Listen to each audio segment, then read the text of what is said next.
Oh ya, oke. Oke. Saya dapat informasi ada yang dana korupsi nomor 21 dan nomor 22 Pitsus TPK 2024 PN Jakarta Pusat atas nama terdakwa Muhammad Hatta dan terdakwa Kasdi Subagiono dinyatakan dibuka dan terbuka untuk umum.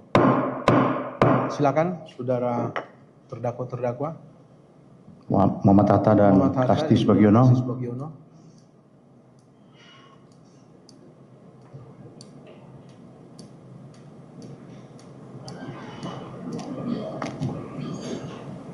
Ya, silakan duduk. Ya, sesuai penundaan sidang yang lalu ya. Jadwal persidangan kita kan jam 3 ya. Jam 3 sore ini sudah lewat 20 menit. Dapat informasi bahwa salah satu terdakwa belum siap. Bukan berarti belum siap dibacakan hari ini, tapi katanya dupliknya dalam perjalanan ke pengadilan ya. Jadi karena saudara sudah siap, maka pemeriksaan perkara saudara yang didahulukan untuk pembacaan mengingat waktu ya. Waktu kan berjalan terus. Untuk efisien waktu, kami buka untuk saudara duluan. Baik ya, saudara sudah siap untuk membacakan duplik sesuai nomor urut. Saudara Muhammad Hatta dulu untuk bacakan ya, yang poin-poinnya aja, yang ringkas ya. Setelah itu Kasdi Subagiono. Ya, sama-sama mendengar. Silakan Pak. Baik, terima kasih Yang Mulia. Kami bacakan poin-poinnya saja. Majelis Hakim yang kami muliakan, jaksa penuntut umum yang kami hormati, rekan-rekan media dan para hadirin yang saya sama-sama kami hormati. Tanggapan replik, ada 7 poin dari replik yang akan kami tanggapi, dan ini merupakan satu kesatuan yang tidak terpisahkan dengan pembelaan kami yang diajukan pada tanggal 5 Juli 2024 Jumat yang lalu. Yang pertama, mengenai terdakwa merupakan orang kepercayaan Syahrul Yassin Limpo. Peristiwa ini telah kami analisis dalam bab 3 halaman 502 dan 50 sampai 505, sehingga untuk secara detailnya ada di pembelaan kami halaman tersebut. Kemudian berdasarkan bukti P3 sampai bukti P9 menunjukkan terdakwa sudah terlebih dahulu mendaftar di beberapa kementerian sebelum Syahrul Yassin Limpo dilantik menjadi menteri. Para saksi berpendapat hubungan masa lalu terdakwa dan Syahrul Yassin Limpo menjadi asumsi dan dugaan untuk menentukan terdakwa adalah kepercayaan Syahrul Yassin Limpo, sebab para saksi tidak pernah mendengar langsung pernyataan itu dari Syahrul Yassin Limpo. Pada sisi interaksi, ada saksi Panji yang lebih intens dan melekat dalam setiap kegiatan Syahrul Yassin Limpo, dan dari sisi komunikasi yang bersifat pruden, ada saksi Imam Mujahidin Fahmi yang berkomunikasi langsung dengan Syahrul Yassin Limpo. Hal ini bersesuai dengan bukti chat yang diajukan dalam persidangan yang menunjukkan saksi Imam Mujahidin Fahmi adalah salah satu yang dapat berkomunikasi langsung dengan Syahrul Yassin Limpo.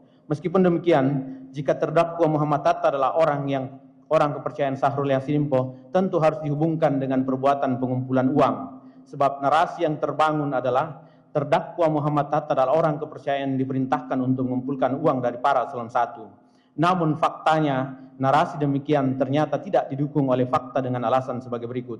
Yang pertama, terdakwa tidak pernah mendapat perintah langsung dari Syahrul Yassin Limpo maupun saksi Imam Mujahidin Fahmi untuk melakukan pengumpulan uang. 2, terdakwa tidak memiliki peran di pengumpulan rutin. 3, untuk pengumpulan insidentil keperluan dinas dan keluarga, terdakwa hanya tercatat di 2 direktorat dan di Sekretariat Jenderal Biro Umum tercatat sebanyak 7 kali di antara hampir 500-an catatan permintaan. Tanggapan yang kedua, terdakwa bukan orang yang disuruh melakukan tapi orang yang turut serta melakukan. Analisis ini juga kami telah sampaikan secara detail di halaman 670-696, sehingga untuk poin ini kami anggap dibacakan. Kemudian mengenai pembayaran apartemen juga kami sampaikan di analisis fakta di halaman 575. Peristiwa ini tidak sempat direalisasi berdasarkan saksi Ahmad Musyafaq, dan oleh karena itu kami tidak terlalu menanggapi. Kemudian dalam repliknya jaksa penuntut umum menyampaikan terdakwa secara sadar menginsafi serta mengetahui permintaan uang merupakan perbuatan terlarang. Tanggapan kami, perbuatan-perbuatan yang dilakukan oleh terdakwa adalah insidentil, bukan kesepakatan antara pihak. Hulunya berasal dari perintah eselon 1 untuk melakukan pengumpulan. Main idea dan mastermind-nya ada pada pimpinan, saksi Imam Mujahidin Fahmi dan para eselon 1. terdakwa Muhammad Hatta tidak terlibat dalam sirkel permufakatan tersebut. Mengenai uraian ini kami telah bahas dalam unsur dengan maksud menguntungkan diri sendiri atau orang lain sehingga dianggap dibacakan. Kemudian tanggapan jaksa penuntut umum atas grup WhatsApp saya ganti kalian. Ini juga kami sudah sampaikan. Pada prinsipnya pada halaman 54, pada prinsipnya grup WhatsApp saya ganti kalian tidak ada hubungannya dengan perbuatan pemaksaan, tidak ada hubungannya dengan pengumpulan uang, tidak ada hubungannya dengan perintah Imam Mujahid Fahmi. Fakta ini dapat dilihat kembali pada keterangan saksi Ubaidillah, saksi Rininta, dan terdakwa Muhammad Hatta. Kemudian chat ditampilkan di replik jaksa penuntut umum, chat antara terdakwa dan saksi Merdian. Ini pun kami sudah bahas di halaman 52. Terdakwa menyampaikan hal ini berkaitan dengan pembayaran tiket perjalanan dinas ke Kalimantan. Kemudian mengenai chat yang ditampilkan antara Imam Mujahid Fahmi dan Bapak Syahrul Yassin Limpo, itu juga kami telah bahas di halaman 797 dan 798 dan kami tetap pada pembelaan itu. Ini sesuai dengan keterangan terdakwa bahwa bantuan bencana alam untuk NTT itu mendapat perintah dari Imam Mujahid Fahmi, semakin menguatkan fakta itu. Yang keempat, mengenai penerimaan uang dari Larasati, juga kami telah bahas hal ini dalam pembelaan kami, bahwa tidak pernah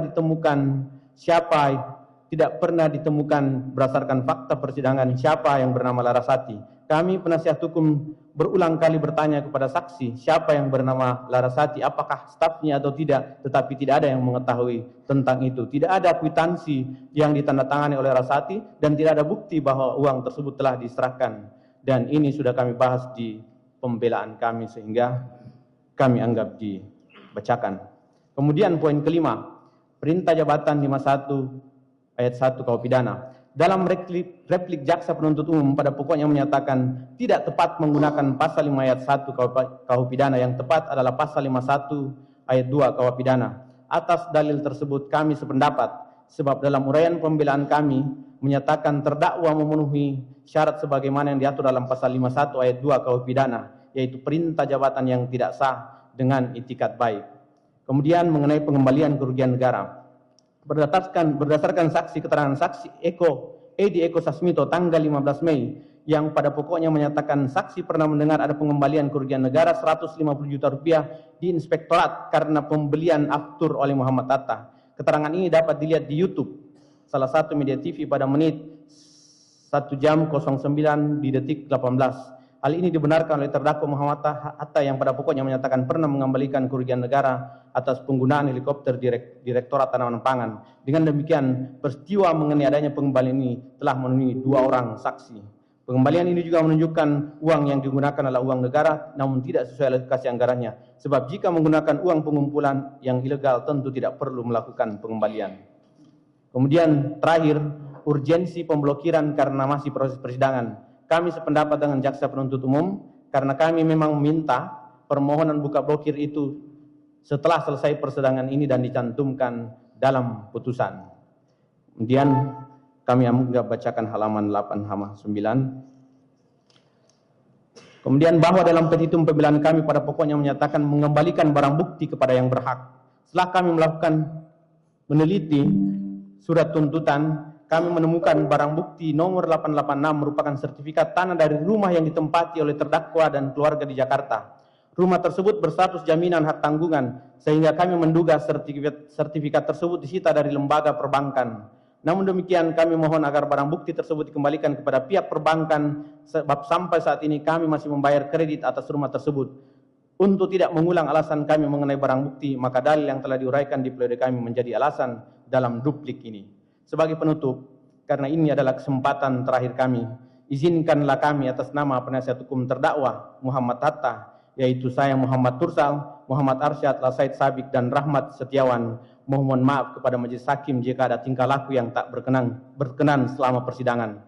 Kepada mitra kami jaksa penuntut umum jika ada lisan dan tulisan kami yang menyakiti rasa. Kepada Bapak Syahrul Yassin Limpo dan kuasa hukumnya. Kepada Bapak Kasdi Subagiono dan kuasa hukumnya. Jika ada tanya dan canda yang menyinggung sanubari, afwan kasira, mohon maaf yang sebesar-besarnya. Untuk petitum kami tetap pada pembelaan kami. Demikian Duplik ini kami bacakan pada persidangan hari ini atas perhatian dan pertimbangan Majelis Hakim yang mulia. Kami ucapkan terima kasih. Penasihat hukum terdakwa ditandatangani.